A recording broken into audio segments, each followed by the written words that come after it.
think, oh, I can afford a bit of cholesterol today, I'll buy a pack of twisties when I go to the 7-Eleven to pay for it. So I think low oil prices are good. But obviously there was a worry there in the US that as the oil price comes down, that those shale oil producers will go kaputski. They will go bust, default on their loans. That's why it's seen the low oil price was more of a negative than a positive. Ultimately, I think it's a positive, but obviously the fall did worry investors on the share market. Worries about the Fed raising interest rates too much, worries about Brexit, worries about low risk, all builds on itself, and we came down. Why am I not too worried? Share markets, I don't think are overvalued. I think valuations are okay. I don't see a recession. I do see a boost feeding through over time from lower oil prices, and we're still low from where we were. I know we're $45 a barrel now. The low was 26, but the high a few years back was well over 100, so it's still down. Monetary conditions, central banks, policy there relatively easy. And there's still a lot of pessimism around. You read the Financial Review, a lot of doom and gloom. So often when there's a lot of doom and gloom, markets are more likely to drift higher rather than drift down. So all of those things through there, I won't go through everything I've got here. I did point out earlier that August, September can be rougher periods for shares. I did a little study myself last week, but I looked at US presidential election years and Olympic years. Now, believe it or not, they're always the same. They're always the same. It's a 4-year cycle. So 1980, what happened then?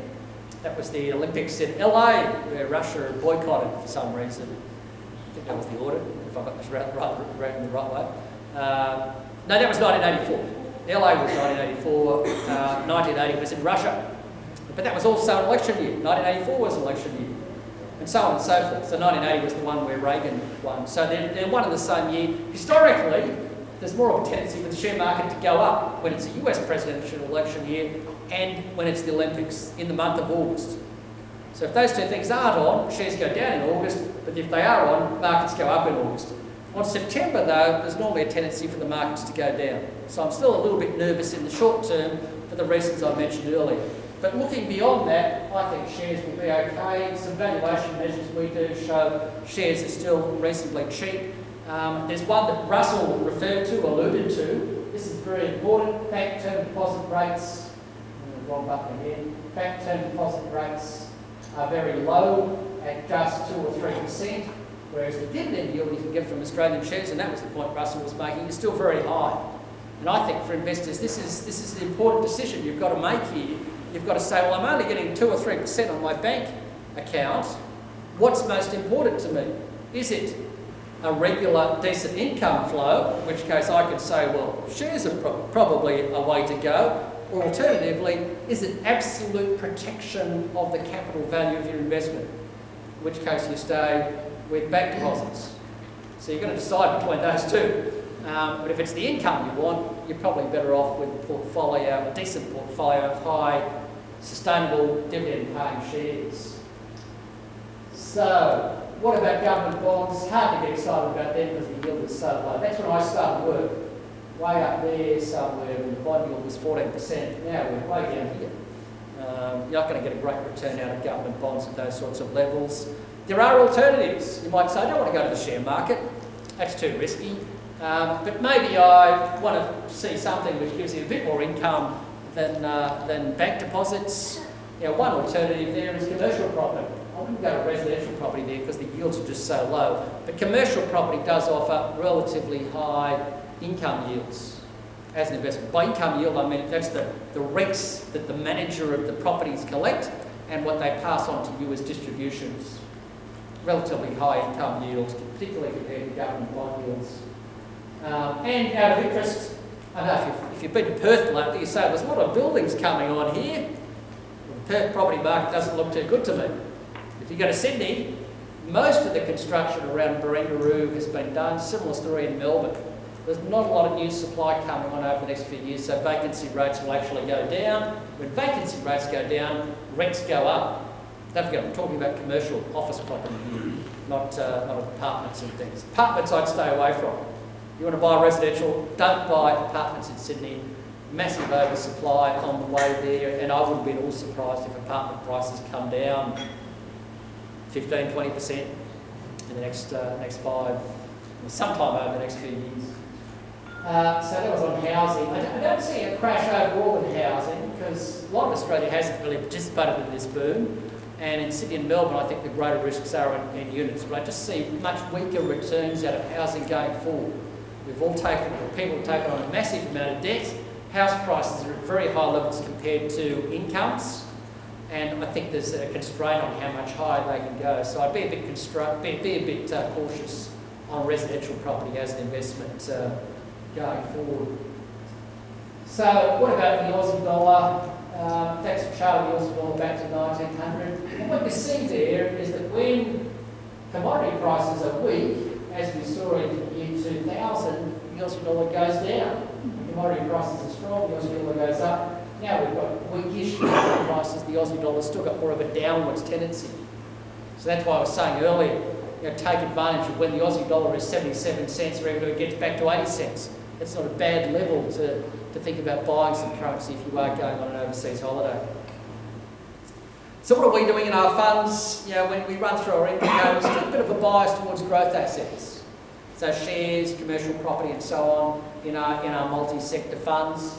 And just wrapping up with what I would have gone through this a year ago, I might go through it again. 9 rules for investors to keep in mind. Very important things. Because I often forget these things and I think, well, how did I make that stupid mistake? So I like to write them down now. That's what I've done here. I go through them with every presentation I do. One is, remember the power of compound interest. If you want to grow your wealth over time, you have to have exposure to assets that will do that.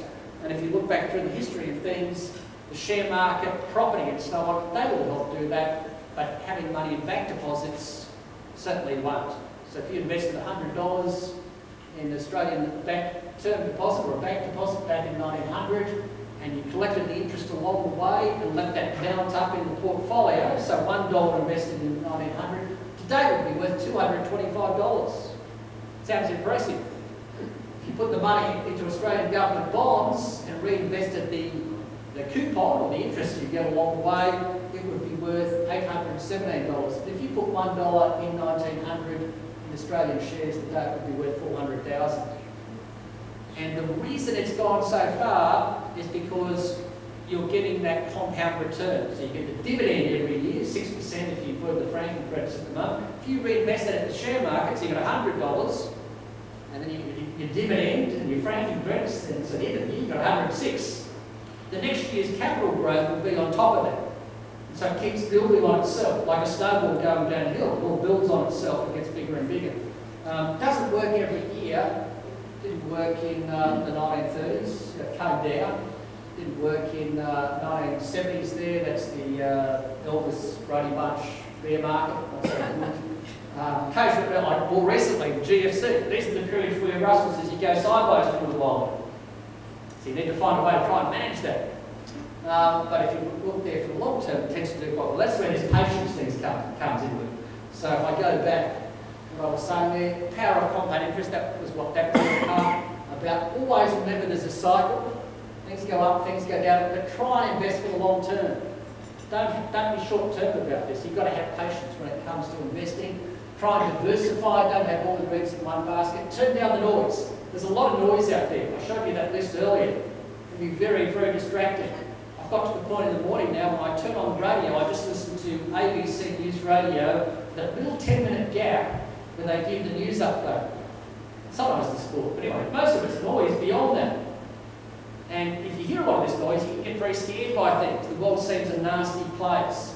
If I just look at this little chart here, it shows many references to a bunch of things. The Y2K bar, mad cow disease, SARS, remember SARS, sudden severe respiratory syndrome, I think the whole terminology there, killer wasps, bird flu, swine flu, Ebola and so on. So each one of those things are the many references to those things. And so back in the early part of the 2000s, it was all about SARS, that was going to ruin the world. And then of course it was bird flu. It got to a point there I was so proud. I live in Avalon in Sydney, I'd see a seagull, I think I better not go near the seagull. Then we had swine flu. At one point there, AMP, if you went to go on an overseas trip, they would give you a flu kit. And then there would be Tamiflu. Remember we'd hear about Tamiflu all the time? And so for years I've been travelling around with my flu kit. It was the was standard equipment in our travel bags. Until one day I looked at it and realised it expired about 5 years ago, so I was the end of that one. And nothing really much happened. I bet a few people died, but at one stage they predicted 65,000 deaths from swine flu in Britain. It may sound funny, I guess, now, but at the time it's kind of scary, but these things happen, everyone gets very nervous. Ebola, massive amount of references, they're in fact off the charts. These things, now the Zika coming in. So that's just looking at a whole bunch of phenomena, excluding a lot of the stuff we hear regarding financial markets. These things come and go, most of the time they come to nothing. And just remember, when you are investing, that it's 50-50 tonight as to which way the share market will go, up or down. It's 50-50. Go back through the history there, just over 50% of the time, what have I done with technology here? I've given the wrong buttons. 50% of the time, the Aussie share market's up, 50% of the time it's down. It's the same for the US share market in red. You go out 1 month, it's about 60% up. You go out a year, it's more than that. If you go out a decade, 100% of the time, the Australian share market is up. So I remember a few years ago, my father-in-law said to me, why bother investing in shares? It's just up and down. And I think, well, that's not the experience I've had in my superannuation fund. And I'm thinking he's watching Alan Kohler or Koshy or someone and getting the daily updates. And half the time it would be good, half the time it would be bad. So I thought of saying to him, well, just only look once every 10 years. Because he wasn't going to do that. But just try to remember, turn down the noise in the short term. And what else did I have there? A couple of things. Buy low, sell high. Look, people don't do that. Beware of the crowd. Focus on investments, providing decent, sustainable cash flows and investments you understand. If you don't understand it, don't invest in it. And seek advice. You probably think Russ would pay me to say that, but I actually have a financial plan. And I think it was a good idea to get that because I don't know a lot of the details about the technicals around investing, around trusts, around estate planning, all those sorts of things around superannuation. So I might leave it there. Hopefully there's still a couple of minutes for questions or insults or whatever, and I'll hand back to Russell. I think that was the end. Thank you.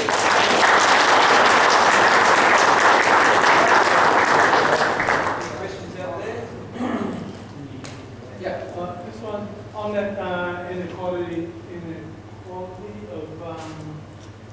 in America with the rich and the poor. Yep. They say after World War II there was a lot of growth and a lot of millionaires made, a lot of money made because of the new housing and the car manufacturers coming on, the Weber barbecue, carpets, curtains for the new house. And they made a lot of money back then, and that's how the middle class grew because they all had jobs and everything. Yeah. Now you've got a smaller middle class and a bigger, smaller lower class and a bigger richer class. Yeah. The rich people won't be able to make money out of the middle class by selling cars or building houses anymore. In fact, I think there's 9 million houses oversupplied in America. Where's the future going to be? I mean, the poor people haven't got any money, so they're not going to be able to spend. The rich people are now investing in a whole heap of other stuff, and they're tight with their money. You've got a small middle class with too many houses anyway, and so where are they going to generate this money? It's a problem. If you look at, there's a thing in economics called the Gini coefficient. I was just looking to see whether I had a copy of my chart on that, and it has shown a sharp deterioration. Over the last 30 years, virtually every country around the world, the developed countries, it's become less equal. Except in one country has to change something, that's Australia. This is after taxes and welfare. So the tax system in Australia is still quite progressive, and a lot of money goes to the other end. But in the US, those systems, in the UK, those systems seem to have broken down. I think that largely explains why there's a backlash against the establishment. In the case of Brexit, there was mainly a protest vote against trickle-down economics, if you want to call it that. People sceptical about the economic rationalist policies of the last 3 decades. So I agree, there's a big problem. If you think when GM came along, when Ford came along, yes, the owners of those companies were very rich, but they employed millions and millions and millions of people. Whereas today, you've got Googles and Apples and what have you, the owners of those companies are ultra rich, but they don't employ anywhere near the number of people. So I think that's a massive, massive challenge to deal with. And I think ultimately it probably is going to mean a greater focus on tax and transfer. Otherwise, it's going to get very uncomfortable. But I think in the interests of mainstream politicians will latch on to this eventually. So Trump is the one getting benefit from it at the moment, but eventually I think mainstream politicians will latch on to it and they'll start changing policies to address that problem. But I agree, inequality is a problem. It does lead to slower economic growth. A simple way to look at it is this. A rich person saves most of their income, doesn't spend much on it. A poor person, middle income person, spends the bulk of their income. So if you've got more money going to rich people, there's less spending going on in the economy. So if you take a bit of money away from rich people, they're already rich anyway, a little bit away, give it back to the poor and the middle, you're probably going to end up with stronger economic growth. So I agree the pendulum may have swung a bit too far in the direction of unfairness and probably will start to go back the other way in the years ahead. Who'll do that? The government? I think governments will do that. If you look at the Australian recipes, in some ways I sort of don't like this, but in other ways I can understand it. There's a lot more talk about fairness in the Australian economy, far less talk about tax cuts for high income earners, more talk about helping lower income earners. So I think gradually that will filter through and mainstream politicians will start to implement that. Trump might do some of that, but I have a feeling Trump will mess things up as well. He'll get into fights with the Mexicans, he'll get into fights with the Chinese, he'll upset women, he'll upset everybody he talks about. So he's not the solution, I don't think. But I suspect that Hillary will probably start to address these issues. I read an article on the mafia, and the mafia said they're making more money now out of slavery than they have ever made out of cocaine and all the other drugs. And we all know how efficient they are. Some of those refugees going towards Italy are ending up in farms and factories owned by the mafia, and they're all working for a bowl of rice or whatever it is for nothing. And I hate to see like this inequality and you know where we end up sort of slaves. You know, somewhere, I don't know, but I know how efficient those people can be, and, you know, I don't know. They'll have to do something fairly quickly, I think. I think the Europeans have had a problem, they all see themselves as a bunch of individual countries, and they have to really be defending their borders. But I know it's recently Tony Abbott was over there advising them what to do. So maybe that's the way, as inhumane as that is, but I don't know.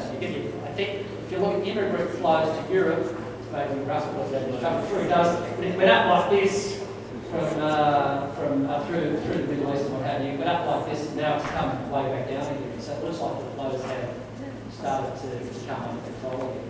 And it has to. Anyway, another question. Have you got any views on negative gearing of residential properties? Yeah, I have lots of views. Russell has lots of views. I'll show you at some stage. I'm sort of mixed on that one. Should we stop it or curtail it? I think a lot of people have overused it. Now you're getting stories about people who get 6 properties, 12 properties. I kind of think that's maybe excessive use of an arrangement in the tax system. So I probably would agree with some sort of cap on the total amount you can deduct against your income from negative gearing. Do I think it's caused poor affordability in Australia? It may be a part of it, but I think it's not the major part. I think the major part is that we just haven't released land quickly enough. We've concentrated ourselves in 6 big cities, often on the coast. And when you do that, you end up with very big cities on the coast. We end up with higher property prices. We haven't encouraged enough people to live in Bathurst or Mr. Whitlam had to go down all the way along. We haven't done enough of that. I think they're the real problems, but negative gearing may be a factor in there. But I don't think it's the, Bill Shorten certainly applies to the only factor, but I don't think it's the only factor. And then there is going forward, you've just got to be a little bit careful that in a world of lower capital growth, a negatively geared strategy may not be as healthy, because when you're negative gearing, you're actually running your investment at a loss. And it pays off if you get good capital growth. Now, if housing in Sydney and Melbourne have gone sky high and may not do so well going forward, so they spend 10 years wobbling sideways, then that strategy may not work for you. So you've got to be a bit careful about it on that front as well. But roughly probably got some views on that. You might share at some point. Yeah, that's why I've got a whole seminar on that one. So, Yeah. There's been a lot of talk in the media about the debt, how much money Australia owes, and you touched on it a little bit today, but media figures like Alan Jones go on about how bad it is that we owe so much money. Are we ever going to pay off our debt, or who's bad as what it's made out to be in the media? It depends on what sort of debt you're talking about. Australia has relatively low public debt. So I often get a bit frustrated with that. They say that our budget deficit is out of control and our public debt's out of control. It's quite modest compared to other countries. So typically parts of Europe, Japan, US, through the GFC were running budget deficits equivalent to 10% of their national GDP, or national economic activity, whereas in Australia we didn't get anywhere near as bad as that. They've got public debt, so total amount owed by the public sector is equal to effectively 1 year's worth of economic activity in these countries. So the ratio is 100%, whereas in Australia it's about 30%. So I don't think public debt in Australia is out of control or that bad. But I do think we need to put more effort into getting it a bit better controlled. And that's why the last few years I think have been very frustrating. And I don't like it when someone on middle income pays tax to the government only to get back a welfare payment. That seems silly to me. You're just paying a bureaucrat to do something, you take it from them and it goes back to them. So that just seems silly. So I think we could probably do a bit more better targeting of our welfare going forward. Where we do have more of a debt problem is household debt. So the ratio of household debt to GDP, household debt to income, household income in Australia is now amongst the highest in rich countries. So we've gone from the very bottom. As our house prices have gone up, we've taken on more and more debt to pay each other more to buy a house. All very good for baby boomers and other people already in the housing market, but not so good if you're a younger generation. But that's left Australia with a lot of household debt. So I think that's probably the biggest risk in Australia, that if something goes wrong with the housing sector and people can't service their debt, the money they owe against their houses. Yep. There's one down the back and then... I was just wondering, the government's going to lower the company tax rate, and do you think that will provide a stimulus to the economy if they claim it? There's a lot of debate about that one as well. That's the thing with all economics, you can debate back and forth. It is worth noting that both sides of politics at a point in time have indicated the case to lower the corporate tax rate. In fact, the Labor did, I think 3 years ago, they were talking about something similar. So there is an argument that if company tax rates come down, from what are we now, 30%? If you get that down to the OECD average, that's the average of comparable countries, which is about 25%, then that would make Australian companies more competitive and they would probably invest more, and that might lead to higher employment. But time will tell as to whether that's the best way to do things, and maybe there's also an argument if you spend more on education that you can get growth up that way. So you can go in circles on these things, but as a principle I do agree that corporate debt rates in Australia, corporate tax rates in Australia are relatively high compared to other countries, and we should try and get that down to a more comparable level. Otherwise Australian companies have this incentive to relocate themselves somewhere else where they pay a lower tax rate. Yep. The amount we pay to use a credit card, has that been regulated with an upper level? And what would you say about a royal commission into the banking industry? I might be corrected on this one. From what I understand, that the fees on credit cards, the fee you pay to own a credit card is not regulated. I have one card which is fee-free and another card which I think I pay a higher interest rate on or something like that, and another card which I pay a $55 annual fee or something to that effect. But I don't think they're regulated. No, don't think so. I think it's just competition. If I don't like Westpac, who supplies me with my credit cards, then I go somewhere else. But I've always thought of credit cards as getting free money. So every time I have an expense, I put it on the credit card, and I always pay it off by the due date. And when you do that, you're getting money for free. Apart from the fee I pay, the $50 I pay every year, you're getting interest-free money for up to 6 weeks from the bank. But you always have to pay it off by the due dates. And as to the Royal Commission arguments, I think banks have done some bad things over the last few years. There are some issues in there. The only thing that worries me about having a Royal Commission is that we pay a lot of money to ASIC and APRA to regulate the banks, and I thought it was their job to do that sort of stuff, to have another inquiry into the banks, because don't forget, we just had a financial system inquiry by David Murray, a couple of years ago. So I'm a bit sceptical as to whether we need a Royal Commission, but I do wonder whether APRA and ASIC have enough teeth to do what they're supposed to do. So Well, they all do it in private, that's the trouble. I mean, a bit Yeah. of publicity, a Royal Commission would really shake the banks up. It could do.